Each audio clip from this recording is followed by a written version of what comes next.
ഇന്നലെ മിന്നാന്നും ആരും ഉറങ്ങിയിട്ടില്ല. 4 മണി വരെ TV കണ്ട് പ്രാർത്ഥിച്ച് പാർലമെന്റിൽ സദ്ബുദ്ധി എല്ലാവർക്കും കൊടുക്കണമെന്ന് പ്രാർത്ഥിച്ച ആൾക്കാരാണ് ഇന്ന് ഇവിടെ വന്നിരിക്കുന്നത്.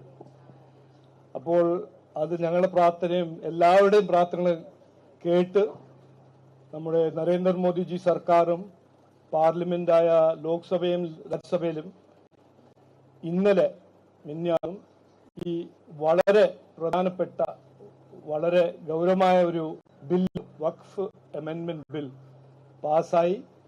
ഇന്ന് മുതൽ അത് ലോ ആകുന്നു. അപ്പോൾ ആദ്യം എനിക്ക് പറയാനുള്ളത്, ഈ സമര കമ്മിറ്റി സമരത്തിൽ ഇരിക്കുന്ന ജനങ്ങള്, മുന്നമത്തിന്റെ എല്ലാ ജനങ്ങൾക്ക് എന്റെ BJPന്റെ അടുത്തും NDAന്റെയും അഭിനന്ദനങ്ങൾ, കൺഗ്രാറ്റുലേഷൻസ്. ഇത് നമ്മുടെ കേരളത്തിന്റെ രാഷ്ട്രീയത്തിൽ ഒരു വലിയൊരു പ്രധാനപ്പെട്ട ഒരു നിമിഷവും ദിവസവുമാണ്. എന്തുകൊണ്ട്? ഈ ചെറിയ മുനമ്പം ഗ്രാമം ഇവിടുത്തെ ജനങ്ങളെ കൈവിട്ട്, എലക്ടഡ് റെപ്രസെന്റേറ്റീവ്സ് എല്ലാം കൈവിട്ടു പോയി ഒരു മുനമ്പം ഗ്രാമത്തിന്റെ സമരത്തിന്റെ ഒരു ഇമ്പാക്ട് ഡൽഹിയിലെത്തി. നമ്മുടെ പ്രധാനമന്ത്രിയും നമ്മുടെ 2 രാജ്യസഭയും പാർലമെന്റിലും ഒരു ബില്ല് പാസ്സാക്കാനുള്ള ശക്തി, ഒരു സ്ട്രെങ്ത് ഈ സമരത്തിന് ഉണ്ടായിരുന്നു എന്ന് പീസ്ഫുള്ളി, ഒരു വയലൻസും ഇല്ലാണ്ട്. ഇതാണ് നമ്മുടെ ഡെമോക്രസിന്റെ ഏറ്റവും പ്രധാനപ്പെട്ട, ഏറ്റവും ഗൗരവമായ ഒരു ഫീച്ചർ.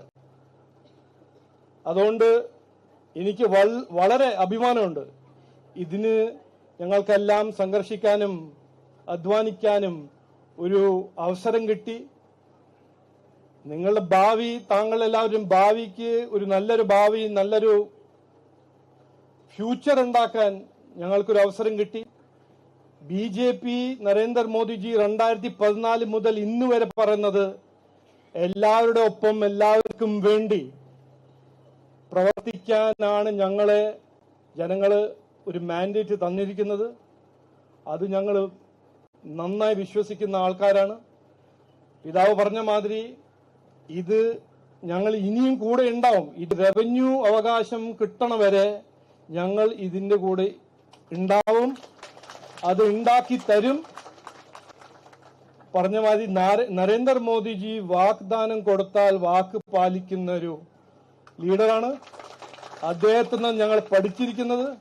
ഞങ്ങൾ വാഗ്ദാനം തരുമ്പോൾ പറഞ്ഞത് ചെയ്യുന്ന ഒരു പാർട്ടിയാണ്, പ്രവർത്തകരാണ്.